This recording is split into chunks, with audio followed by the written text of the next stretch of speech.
السلام عليكم ورحمة الله وبركاته. أحلى متابعين، ازيكم؟ عاملين ايه؟ يا رب دايما تكونوا بخير. فيديو جديد وروتين جديد. ما ننساش ندعو لاخواتنا في فلسطين، ربنا ينصرهم نصرا عزيزا مباركا من عنده، اللهم امين يا رب العالمين. صلوا على الحبيب. اللهم صل وسلم وزد وبارك على سيدنا محمد وعلى آله وصحبه أجمعين. اللهم أعز الإسلام وانصر المسلمين. النهاردة معانا فيديو جديد وروتين جديد. وفيديو النهاردة معانا بالكشري، بس مش كشري أصفر ولا كشري مصري. النهاردة معانا كشري بالفول الأخضر أو كشري بالفول الحراتي. من أكتر الحاجات اللي بحبها هو كشري الفول الحراتي. بنستناه حقيقي من السنة للسنة. طبعا الكشري ده بيبقى معاه، هو بيبقى عايز بس بيضة مسلوقة تعمليه، وبيبقى عايز بس بيضة مسلوقة، بيضة واحدة مسلوقة. ولكن حقيقي ما كانش عندي بيض، فقلنا نعمل ايه، نسلق حبتين بطاطس كده ونقل حبتين بتنجان، وهنمشي الامور والحمد لله. واتغدينا وكان احلى غدا والحمد لله، وربنا يديمها علينا وعليكم نعمة، اللهم امين يا رب العالمين. حطينا شوية زيت محترمين في الحلة وبصلتين كبار كده متقطعين، وهنقلبهم ونخلي البصلتين نغمقهم، بس ما نخليهمش يمرروا مننا. يعني عارفين الرز الصيادية، بنغمق البصلة للرز الفول الحريتي كده زي ما بنغمقها في الرز اللي هو ايه، الصيادية. طبعًا في فترة البصلة لمّا تيجي تحمر في الآخر كده، يبقى إيدِك فيها على طول، إيديكِ في البصلة على طول باستمرار، باستمرار تقلّبيها. دي في المرحلة الأخيرة، عشان أنتِ عارفة إن البصلة مجرد ما بتاخد اللون البني ممكن تتحرق منِّك وتمرّر، فإحنا مش عايزين نوصل للمرحلة دي. صلّتوا بينا على النبي يا حبايبنا. طب زدتوا النبي صلاة؟ اللهم صل وسلم وزد وبارك على سيدنا محمد. المهم هيفضل إيدي في البصل كده. حقيقي أنا باعشق الكشري ده. يعني عشان ممكن عشان إحنا مش بنعمله كتير، يعني عشان يعني إيه، ليه موسم وكده اللي هو اليومين دول، ف مش بيتعمل كتير، فبيبقى جاي بقى على شوقة كده، والحاجة بتبقى جاية على شوقة كده، وكوني أنتِ مشتاقة لها بقى لِك فترة بتبقى لها طعم تاني، ويمكن عشان أنا باحبه، يمكن عشان أنا باحبه. فأنا زي ما أنتم ملاحظين في الأول ما كنتش باقلب البصل، لكن أمّا تبدأ بقى إن هي تاخد معايا اللون اللي هو تحمر، تاخد إيه، تاخد اللون الدهبي ده، هابدأ بقى إيه، إيدي فيها باستمرار، لإن في المرحلة دي بتغمق بسرعة وممكن تتحرق منِّك، وإحنا مش عايزين نوصل لمرحلة إن هي تتحرق زي ما قُلت. كانت خلاص البصلة اتحمرت، قُمت حاطة عليها باقي الفول، وهاسيب الفول على نار هادية لمدة لا تقل عن 10 دقايق. ليه؟ لمّا الفول ياخد اللون بتاع البصلة ويبقى لونه بني فاتح كده، يبقى لونه جميل. شايفين؟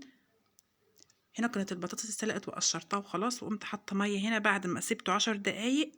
من غير ميه، هحط ميه واخلي الكلام ده كله يغلي مع بعضه، عشان تبقى الميه لونها بني، وما انزل بالرز يبقى الرز لونه بني. كنت انا غاسله شويه رز ايه، حوالي كيلو ونص رز كده، غسلاهم ومصفياهم عشان ايه، ان شاء الله انزل اما الميه دي تغلي اقوم نازله بالرز فيها. صلتوا على النبي يا حبايبنا. لازم اسيب الفول الحراتي او الفول الاخضر مع البصلة حوالي 10 دقايق على نار هادية، لغاية ما الفولة نفسها تتلون معايا زي ما قلت يا حبايبي. وبعد كده بحط المية واخد الفول غلوتين، لان الفولة بتكون حمصت معايا شوية، فباخدها غلوتين. وبعدين بسقط عليها الرز. بكون انا غاسلة شوية رز كده، حوالي كيلو ونص رز، وبقوم حطاهم. وبعد كده ما يشرب ميته بسيبه على نار هادية خالص. بعد ما يشرب ميته بقوم مهديه النار زي اي رز عادي. طبعا هنا ببهر، انا لازم احط الملح ولازم احط الكمون والفلفل الاسود بتاعي، او البهارات اللي انت بتحبيها، بس انا بحبه بالفلفل الاسود. وعلى فكرة انا بحب الفلفل الاسود فيه كتير، بيخليه كده، عارفين زي رز الحمام بيبقى حمش كده. انتوا عارفين برضو الرز اللي احنا بنحشيه الحمام ده بيبقى يحب الفلفل الاسود كتير، فانا بحب الفلفل الاسود في الرز ده حقيقة يعني. كنت انا هنا لسه ما حطيتش الرز، قلت ابهر الاول وبعد كده احط الرز، عشان ايه، البهارات تمتزج مع الخليط كله. بعد كده بحط الرز عشان ما اقلبش كتير في الرز يا حبايبي. اوكي. اوكي دي احنا فين احنا علينا. المهم، آه عايزه اعرف رايكم في الكومنتات ايه في الفيديو، وهل انتوا بتحبوا الرز الحراتي، الرز الحراتي الكشري الحراتي زيي؟ انا عليا جمل. خلاص هنا انا انزل الرز. على فكرة انا في ابني الصغير مش بيحبه، لكن التاني بيموت فيه بصراحة. عامل ابن ناس الولد، قال لي يعني بحبش الكشري الحراتي. ماله هو يعني، ماله، نعمة والحمد لله، ربنا يزيدها ويحفظها من الزوال، اللهم امين. الحمد لله. بقول لكم يا حبايبي، انا لما بقلب بالمقلعه السيليكون دي في الزيت بتعمل رغوه. ليه انا ما طبختش قبل كده في سيليكون، يعني ما عنديش سيراميك، ولكن المعلقه دي لما بعمل بيها كده بلاقيها تعمل رغوه كده في البصله او في الزيت، مش عارفه. هي بالمعلقه، هي من معلقه، لان انا جربت حاولت كم مره ان انا اشوف، لقيتها هي المعلقه هي السبب.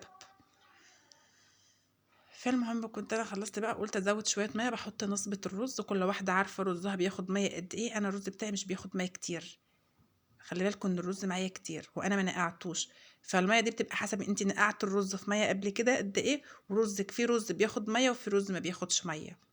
ما اقدرش اقول لك مقدار الميه اللي تحطيها ايه، ممكن انت نوع رزك يختلف عن رزي.